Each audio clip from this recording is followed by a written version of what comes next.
Hi ಎಲ್ರಿಗೂ ನಮಸ್ಕಾರ. Welcome back to all Samsitaraj YouTube channel. ನಾವು ಬಂದಿದ್ದೀವಿ ಇವತ್ತು ನಮ್ಮ ಪಪ್ಪನ ಹುಟ್ಟೂರಾದಂತಹ ಗೋಕಾಕ್ದಾಗ ನಮ್ಮ ಅಜ್ಜ ಆಯಿ ಹಾಗೂ ನಮ್ಮ ಅಂಕಲ್ ಆಂಟಿ ಮತ್ತು ಅವ್ರ ಮಕ್ಕಳು ಇವತ್ತು ಗಣೇಶನ ಹಬ್ಬದ ಪ್ರಯುಕ್ತವಾಗಿ ಅಜ್ಜಾರ ಮನ್ಯಾಗ ವರದ ಶಂಕರ ಪೂಜೆಯನ್ನು ಹಮ್ಮಿಕೊಂಡಾರ. ಈ ವಿಡಿಯೋದಲ್ಲಿ ಇವತ್ತು ನಾವು ವರದ ಶಂಕರ ಪೂಜೆಯದ ವಿಶೇಷತೆ ಏನೈತಲ್ಲ ತಿಳಿದುಕೊಳ್ಳೋಣ. ಚಿಂತೆಯೊಳಗೆ ನಿಂತಿರ್ತಾನ್ರಿ ಬ್ರಹ್ಮ. ಅಷ್ಟೊಳಗ ವಿಷ್ಣುವಿನ ಸ್ವಸ್ಥಿರಲಿ, ಅಂದರೆ ಸತ್ಪುರುಷರಿಗೆ ಮಂಗಲವಾಗಲಿ, ಕಲಿಯುಗದಲ್ಲಿ ಪ್ರಾಪ್ತವಾಗುವ ಸರ್ವ ಪಾಪವನ್ನು ದೂರ ಮಾಡುವುದರಲ್ಲಿ ಸಮರ್ಥವಾದ ಮೋಕ್ಷಾದಿ ಚತುರ್ವಿಧ ಪುರುಷಾರ್ಥಕ್ಕೆ ಸಾಧನೀಯಭೂತವಾದ ಶ್ರೀ ವಂಶೋತ್ತರ ಮಹಾಕಾಯ ಸೂರ್ಯಕೋಟಿ ಸಮಪ್ರಭಾ ನಿರ್ವಿಘ್ನಂ ಕುರುಮೇ ದೇವ ಸರ್ವಕಾರ್ಯೇಷು ಸರ್ವದಾಂ ಹರಶಂಭೋ ಮಹಾದೇವ ಕಾಕುಲೋಕನೋ ಯಯಾಸಂಭೋ ದೀನಬಂಧೋ ರಕ್ಷ ರಕ್ಷ ಮಹೇಶ್ವರ ಮಾಮೋದರ ಮಹಿಷಾನ ಭಕ್ತೋತ್ಸವಶಂಕರಂ ರೂಪಂ ದೇಹಿ ಧನಂ ದೇಹಿ ಯಶಂ ದೇಹಿ ಪುತ್ರಂ ದೇಹಿ ಸರ್ವಾನ್ ಕಾಮಂಚಿದಮೇ. ಓಂ ಇಂದ್ರಾ ಶ್ರೀಗುರುಶಂಕರಾನ್ಮ ಸರ್ವದೇವಾಯನ್ಮ ಪ್ರಾರ್ಥನೆ ಸಮರ್ಪಯಾಮಿ.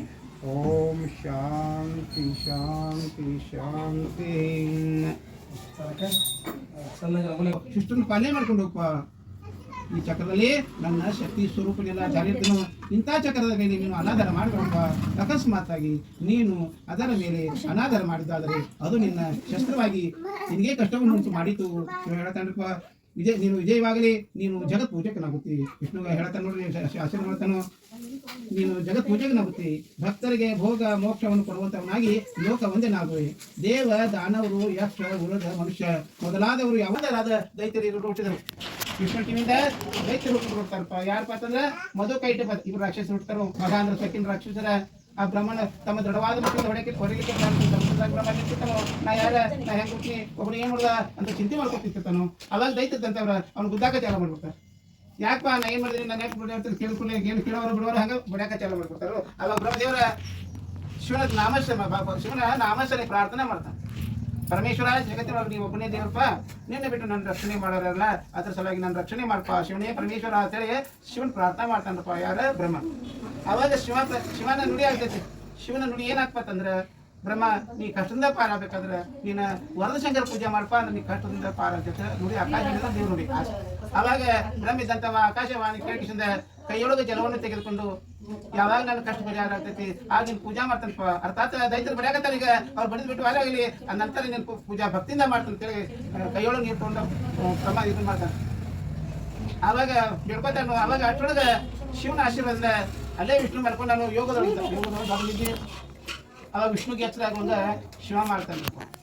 ವಿಷ್ಣು ಎಚ್ಚರ ನೋಡ್ತಾನು, ಬ್ರಹ್ಮನ ದೈತ್ಯರು ಬಡಿಯಾಕತ್ತಾರು. ಬ್ರಹ್ಮನ ಮೇಲೆ ಅಂತಕ್ಷಣ ಬರ್ತೈತ್ರಿ ವಿಷ್ಣು. ಅವ್ರನ್ಯಾಕ ಬಿಡ್ತಿಲ್ಪ ಅಂತ ಬಿಸಾಕಪ್ಪ ಅಂದ್ರೆ ವಿಷ್ಣು. ಅವಾಗ ದೈತ್ಯರು ಏನ್ ಮಾಡ್ತಾ ಇರ್ತಂದ್ರೆ ಬ್ರಹ್ಮನ ಬಿಡ್ತಾರೆ, ವಿಷ್ಣುನ ಬಿಡಕ್ಕೆ ಚಾಲು ಮಾಡ್ಬಿಡ್ತಾರೆ. ವಿಷ್ಣುಗೆ ಮತ್ತೆ ದೈತ್ಯರಿಗೆ ಘೋರ ಯುದ್ಧ ಆಗ್ತೈತಿ. ಎಂತ ಯುದ್ಧ, ಮುಷ್ಟಿಗಿಂತ ತುಂಬಲಿದ್ದ ಯಥೇಚ್ಛ ಕೂತದ. ಈ ಪ್ರಕಾರವಾಗಿ ಎಷ್ಟು ವರ್ಷ ರೀ, 5,000 ವರ್ಷಗಳವರೆಗೆ ಭಯಂಕರ ಯುದ್ಧ ಆಗ್ತೈತಿ.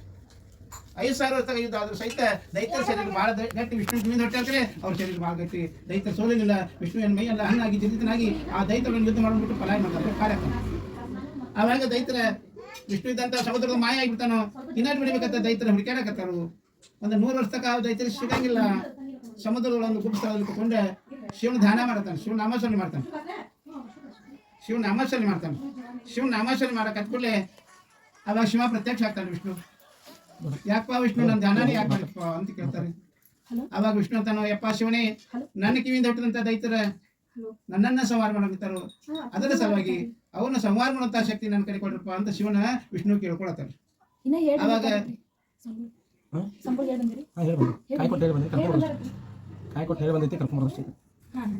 ಅವಾಗ ಶಿವನ ನಾಮಾಚರಣೆ ಮಾಡ್ಕೊಟ್ ಕೂಡಲೇ ಆ ಶಿವ ಪ್ರತ್ಯಕ್ಷ ಆಗ್ತಾನು.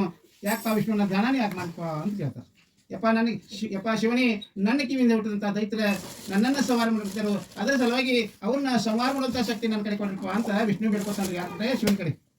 ಅವಾಗ ಶಿವ ಅಂತಾನು, ದೈವಾನುಕೂಲವಿಲ್ಲದೆ ಉದ್ಯೋಗ ನಿರರ್ಥಕ. ಅರ್ಥಾತ್ ಕೇವಲ ಬಲವನ್ನ ಆಶ್ರಯಿಸಿ ಕಾರ್ಯ ಸಾಧಕ ಪ್ರಯತ್ನ ಮಾಡ್ತಾರೆ, ಪರಂತು ಅವನು ಸಫಲವನ್ನು ಹೊಂದದೆ ದುಃಖವನ್ನೇ ಹೊಂದುತ್ತಾರೆ. ಸಫಲವನ್ನು ಅರ್ಥಾತ್ ಏನಪ್ಪಾ ಅಂತಂದ್ರೆ ತಿಳ್ಕೊಬೇಕು. ಏನೋ ಒಂದು ತಂಗಿ ಎಲ್ಲ ಕೇಳ್ರೆ, ಏನೋ ಒಂದು ಕಾರ್ಯ ಮಾಡ್ಬೇಕಾದ್ರೆ, ಒಂದು ಪರೀಕ್ಷೆಗೆ ಹೋಗ್ಬೇಕಾದ್ರೆ ಏನಪ್ಪ ಒಂದು ಮೊದಲ ಕೆಲಸಕ್ಕೆ ಹೋಗ್ಬೇಕಾಗಿರ್ತಾರೆ, ದೇವ್ರ ನಾಮಸ್ಮರಣೆ ಮಾಡಿ ಕನಿಕನು ಅಂತ ದೇವ್ರ ಯಾಕಪ್ಪ ಕನಿಕನಂತ ತಾಯಿ ತಂದೆ ದೇವರ, ಹೆಣ್ಮಕ್ಳಿಗೆ ಗಂಡನೇ ದೇವರ, ಹೋಗಿ ಅವ್ರ ಕಡೆಯಿಂದ ನಮಸ್ಕಾರ ಮಾಡಿ ಅವ್ರ ಕಡೆ ಆಶೀರ್ವಾದ ತಗೊಂಡು ಹೊರದು ಹೋಗಿದ್ರೆ ಎಲ್ಲ ಕೆಲಸ ಸರಳವಾಗಿ ಕೈಗೊಳ್ತೈತಿ. ಆದ್ರೆ ನೀ ಎದ್ದವನ ದೈತ್ಯ ಇದ್ದು ಕಾಯ್ದಪ್ಪ, ದೇವ್ರ ನಾಮಸ್ರು ನೀ ಮಾಡಿಲ್ಪ ವಿಷ್ಣುವಿನ, ಅದ್ರ ಸಲುವಾಗಿ ಇಷ್ಟು ಕಷ್ಟ ನೋಡ್ಸಿದಿ. ಇನ್ನು ಆ ಕಷ್ಟದಿಂದ ಪಾರಾಗಬೇಕಾದ್ರೆ ನೀ ವರದ ಶಂಕರ ಪೂಜೆ ಮಾಡ್ಕೋ ಅಂತೇಳಿ ವಿಷ್ಣುಗ ಶಿವ ಹೇಳ್ತಾನೆ. ಅವಾಗ ವಿಷ್ಣು ಅಂತಾನು ಶಿವನೇ ಯಾವಾಗ ಪೂಜೆ ಮಾಡ್ಬೇಕು ಅಂದ್ರೆ ಹೆಂಗೆ ಮಾಡ್ಬೇಕು ಮತ್ತೆ ಅದ್ರ ವಿಧಾನ ನಮ್ಗೆ ತಿಳಿಸಿ ಹೇಳಪ್ಪ, ನಾ ಮಾಡ್ತೀನಿ ಕೇಳ್ಕೊತ. ಅವಾಗ ಶಿವ ಅಂತಂದ್ರೆ ವಿಷ್ಣುವಿಗೆ ಪೂಜೆ ಮಾಡ್ಬೇಕಾದ್ರೆ ಒಂದು ಶುದ್ಧವಾದ ಸ್ಥಳದಲ್ಲಿ ಮನೋಹರವಾದ ರಮ್ಯ ಮಂಟಪವನ್ನು ರಚನೆ ಮಾಡಬೇಕಪ್ಪ. ಮಂಟಪದ ಮಧ್ಯ ಭಾಗದಲ್ಲಿ ಚತುಷ್ಕೋಣದಲ್ಲಿ ಅಷ್ಟ ಕಮಲವನ್ನು ಬರೀಬೇಕು. ಆ ಕಮಲದ ಮೇಲೆ ಶುದ್ಧವಾದಂತ ತುಂಬಿದ ಪಂಚ ಪಲ್ಲವರಿಂದಲೂ ಪಂಚರತ್ನದ ಭತ್ತದಿಂದ ಸ್ಥಾಪನೆ ಮಾಡಿ ಪೂಜೆ ಮಾಡಬೇಕಪ್ಪ. ಪಂಚ ಪಲ್ಲವ ಅಂದ್ರೆ ರೈತರ ಹಣ್ಣಿನ ತಪ್ಪಲ ತೆರಿಗೆ ಹಾಕ್ಬೇಕು. ಪಂಚ ರತ್ನ ಅಂದ್ರೆ ಅವಳ ಮತ್ತು ರತ್ನ ಸಿಗೋದು ನಮ್ಗೆ ಒಂದು ನಾಣ್ಯ ಹಾಕ್ಬೇಕು. ಪಂಚಪಲ್ಲವ ಪಂಚರತ್ನ ಪೂಜೆ ಮಾಡಿ ಗೋಧಿ ತುಪ್ಪ ಸಕ್ಕರೆ ಕೊಡುವಂಥ ಪ್ರಸಾದ ನಿವೇದನೆ ಮಾಡ್ಬೇಕು. ಇವತ್ತು ಮಾಡಿ ಗುರುಗಳ ಮುಖದ ಗುರುಗಳ ಮುಖದಿಂದ ವರಶಂಕರ ಪೂಜಾ ಕಥೆ ಕೇಳಬೇಕಪ್ಪ. ಒಂದು ಭಾಗವನ್ನು ವರಶಂಕರ ಮೊದಲಾದ ದೇವತೆಗಳಿಗೂ, ಎರಡನೇ ಭಾಗವನ್ನು ವೈದಿಕರಾದ ಗುರುಗಳಿಗೂ, ಉಳಿದ ಮೂರನೇ ಭಾಗವನ್ನು ಕಥೆಯನ್ನು ಕೇಳಲಿಕ್ಕೆ ಬಂದ ಭಕ್ತರಿಗೂ ಮುಟ್ಟಿಸ್ಬೇಕಪ್ಪ. ಭಕ್ತಿಯಿಂದ ಕೇಳಬೇಕಂತೇಳಿ ಶಿವ ಇದ್ದಂಥವ್ರ ವಿಷ್ಣು ಹೇಳತ್ತಾರೆ. ಅವಾಗ ವಿಷ್ಣು ಅಂತಾನು, ಯಪ್ಪ ಶಿವನೇ, ನೀವು ಹೇಳಿದಾಗ ನಾ ಭಕ್ತಿಯಿಂದ ಪೂಜೆ ಮಾಡ್ತಾನು. ಈ ಭೂಮಂಡಲದೊಳಗೆ ಬರೀ ನೀರ ಜಲನ ಐತಿ, ಇನ್ನೂ ಭೂಮಿ ಇಟ್ಟಿರ್ರಿ, ಬರೀ ನೀರು ಐತಿ ಅಂದ ಬೆಳಗ್ಗೆ ನನಗೆ ಗೋಧಿ ತುಪ್ಪ ಸಕ್ಕರೆ ಸಿಗಂಗಿಲ್ಲ, ಅಂದ ಬೆಳಗ್ಗೆ ನಾ ಹೆಂಗೆ ಪೂಜೆ ಮಾಡ್ರಿ ಅಂತ ಕೇಳ್ಕೊತಾರೆ. ಅವಾಗ ಶಿವ ಅಂತಾನು, ವಿಷ್ಣು ನೀ ಕೇಳ್ಕೊಂಡ ಪ್ರಕಾರವಾಗಿ ನಿಮಗೆ ಗೋಧಿ ತುಪ್ಪ ಸಕ್ಕರೆ ಸಿಗದಿದ್ರೆ ಈ ಕಾಲದಲ್ಲಿ ಜಲದಿಂದಲೇ ನಿನ್ನ ವ್ರತವನ್ನು ಪೂರೈಸು. ಜಲ ಅಂದ್ರೆ ಏನಪ್ಪ? ನೀರಲ್ಲೇ ಪೂಜೆ ಮಾಡಪ್ಪ. ಯಾವ ಟೈಮಲ್ಲಿ ನೀರು ಸಿಗ್ತೈತೆ ಅದನ್ನ ತೊಗೊಂಡು ಭಕ್ತಿಯಿಂದ ಪೂಜೆ ಮಾಡಿದ್ರೆ ನಿನ್ನ ಕೆಲಸ ಶುದ್ಧ ಆಗ್ತೈತೆ ಅಂತೇಳಿ ಶಿವ ಹೇಳಿ ಮಾಯಾಕ್ತಾನೆ. ಸಮುದ್ರದ ಮಾಯಕನು ವಿಷ್ಣು ಇದ್ದಂಥವ ಶಿವನ ಹೇಳಿಕೆ ಪ್ರಕಾರವಾಗಿ ಜಲದಿಂದಲೇ ವರದಶಂಕರ ವ್ರತವನ್ನು ಪ್ರಾರಂಭಿಸನು. ಏನು ಮಾಡಕತ್ತ? ನೀರಲ್ಲೇ ಪೂಜೆ ಮಾಡಕತ್ತ. ನಾ ಪೂಜೆ ಮಾಡಕತ್ನಿ, ಆದ್ರೆ ಕತಿಗಳವ್ರು ಯಾರಿಲ್ಲ ಆದ್ರಲ್ಲ ಅಂತ ಚಿಂತೆಯೊಳಗೆ ಕೂತಿರ್ತಾರು ವಿಷ್ಣು ಇದ್ದಂಥವ್ರ. ಅಷ್ಟರೊಳಗೆ ಶಿವನ ಆಜ್ಞೆ ಆಗ್ತೈತ್ರಿ ಬ್ರಹ್ಮಗೆ. ಆ ಬ್ರಹ್ಮ ಅಲ್ಲಿ ಬಂದ ಕಿಶಿಂದ 4 ದಿಕ್ಕ ನೋಡ್ತಾನೆ, 4 ಮುಖ ಆದ್ರು ಬ್ರಹ್ಮ, ಚತುರ್ಮುಖ ಬ್ರಹ್ಮ. ಒಂದೊಂದು ಮುಖದಿಂದ ಒಂದೊಂದು ನುಡಿ ಹೇಳಕ ವಾಣಿ ಹೇಳಕತ್ತಪ್ಪ. ಏನಪ್ಪ ಅಂತಂದ್ರೆ ಬ್ರಹ್ಮ ದೇವನ ಮುಖ ಕಮಲದಂತ ಹೊರಟ ವರದಶಂಕರ ಕಥಾಮೃತವಾದ ಚತುರ್ವೇದಗಳು ಹೊರಟು. ಚತುರ್ವೇದ ಅಂದ್ರೆ 4 ವೇದ. ಅವು ಯಾವಪ್ಪ ಅಂತಂದ್ರೆ ಋಗ್ವೇದ, ಯಜುರ್ವೇದ, ಸಾಮವೇದ, ಅಥರ್ವಣ ವೇದ. ಈ ಪ್ರಕಾರವಾಗಿ 4 ವೇದ ಬ್ರಹ್ಮನ ಬಾಯಲ್ಲಿ ಬಂದರಿ. ವಿಷ್ಣು ಆ ವೇದಗಳ ಮುಖದಿಂದ ಅತ್ಯಂತ ಆಧಾರಪೂರ್ವವಾಗಿ ಭಕ್ತಿಪೂರ್ವವಾಗಿ ಕತಿ ಕೇಳ್ಕೊತಾನು. ಪೂಜೆ ಮುಗಿತೈತಿ. ಇಬ್ರು ಪ್ರಸಾದ ಹೋಗ್ತಾರೆ. ಯಾವ ಪ್ರಸಾದ? ನೀರನ್ನ ಪೂಜೆ ಮಾಡಿದ್ರು ತೀರ್ಥ ಪ್ರಸಾದ ಇಬ್ರು ಸ್ವೀಕಾರ ಮಾಡಿ ಶಂಕರನ ಧ್ಯಾನ ಮಾಡ್ಕೊತಾರೆ ಇಬ್ರು. ಅಷ್ಟರಲ್ಲಿ ತತ್ಕ್ಷಣವೇ ಭಗವಾನ್ ಶ್ರೀ ವರಶಂಕರನು ಪ್ರಕಟನಾದ. ಶಂಕರ ಪ್ರತ್ಯಕ್ಷ ಆಗ್ತಾನೆ. ಶಂಕರ ಏನಾಯ್ತು ಅಂತಂದ್ರೆ, ವಿಷ್ಣು ನನ್ನ ಪೂಜೆ ಭಕ್ತಿಯಿಂದ ಮಾಡಿದ್ರಪ್ಪ, ನೀವು ಸುದರ್ಶನ ಚಕ್ರ ಬರ್ತೀನಿ ತಗೋಪ. ಈ ಚಕ್ರದಿಂದ ಆ ದೈತ್ಯನ ಸಂವಾರ ಮಾಡಪ್ಪ, ದುಷ್ಟನ್ನು ಸಂವಾರ ಮಾಡು.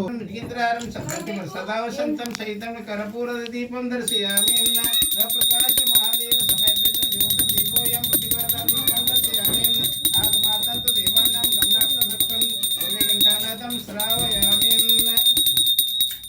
ಪಂಚಕಜ್ಜಾಯ ಪ್ರಸಾದ ನೈವೇದ್ಯಂ ನೈವೇದ್ಯಮಿ ಪಾನೀಯಂ ಸ್ವಾಹ.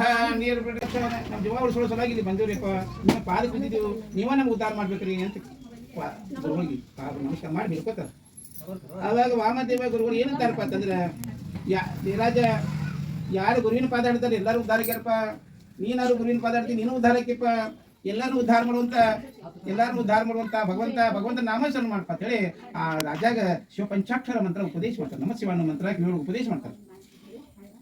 ಅವಾಗ ಜಯರಾಜ್ ಇದ್ದಂತವ ಆಶ್ರಮ ಅಗಲ ಒಂದು ಗಿಡಕ್ಕೆ ಕುತ್ಕೊಂಡ ಕೈ ಮುಕ್ಕೊಂಡ ನಮ ಶಿವಾಯ ಅಂತ ದಾನ ಮಾಡ್ಕೊಂಡು 7 ದಿವಸ ಆದ್ರೂ ಹಸು ಹೇಳಿಕೆನ ಆಗಲ್ಲ. 7 ದಿವಸ ಆದ್ರೂ ಹಸು ಹೇಳಿಕೆ ಆಗಲಿಲ್ಲ. 7ನೇ ದಿವಸ ರಾತ್ರಿಯಲ್ಲಿ ಪರಮೇಶ್ವರನ ವೃದ್ಧ ತಾಪಸ ವೇಷದಿಂದ ದರ್ಶನ ಕೊಡ್ತಾರೆ. ಅಂತಂದ್ರೆ ಮುಪ್ಪಿನ ವೃದ್ಧರು ತಾಪಸರು ತಪಸ್ ಮಾಡುವ ವ್ಯಕ್ತಿಗೆ ತಾಪಸ್ ಇರ್ತಾರೆ. ಮುಪ್ಪಿನ ತಪಸ್ವಿ ವೇಷಧಾರಿಯಾಗಿ ದರ್ಶನ ಕೊಟ್ಟ ಜಯರಾಜ ಅಮ್ಮನೊಂದು ಪುಸ್ತಕ ಇರ್ತಾರಲ್ಲ ಶಿವ, ಜಯರಾಜ ವರಶಂಕರ ಪೂಜೆ ಮಾಡ್ಪ ಅಂತೇಳಿ ಗಣೇಶನೊಳಗೆ ಹೇಳಿ, ನನಗತ್ತೆ ನೀನು ಪೂಜೆ ಮಾಡ್ಕೋ, ನಿನಗೂ ಅನುಕೂಲ ಆಗ್ತದೆ ಅಂತ ಹೇಳಿ ಆ ವಿಷ್ಣು ಬ್ರಹ್ಮ ಹೇಳ್ತಾರೆ. ಅವಾಗ ಬ್ರಹ್ಮದೇವರು ಇದ್ದಂತೆವ್ರ ವಿಷ್ಣುವಿನ ಹೇಳಿಕೆ ಪ್ರಕಾರವಾಗಿ ಭಕ್ತಿಯಿಂದ ಪೂಜೆ ಮಾಡ್ತಾರೆ. ವರಶಂಕರ ಪೂಜೆ ಭಕ್ತಿಯಿಂದ ಪೂಜೆ ಮಾಡ್ತಾರೆ. ಭಕ್ತಿಯಿಂದ ಪೂಜೆ ಮಾಡಿಬಿಡ್ದ ಅದಾಗಲೇ ತತ್ಕ್ಷಣವೇ ಭಗವಾನ್ ಶ್ರೀ ವರಶಂಕರನು ಪ್ರಕಟನಾದನು. ಅದಾಗಲೇ ಶಂಕರ ಪ್ರತ್ಯಕ್ಷ ಆಗಿಬಿಡ್ತಾರೋ. ಅವಾಗ ಶಂಕರ ಪ್ರತ್ಯಕ್ಷ ಆದ ಕೂಡಲೇ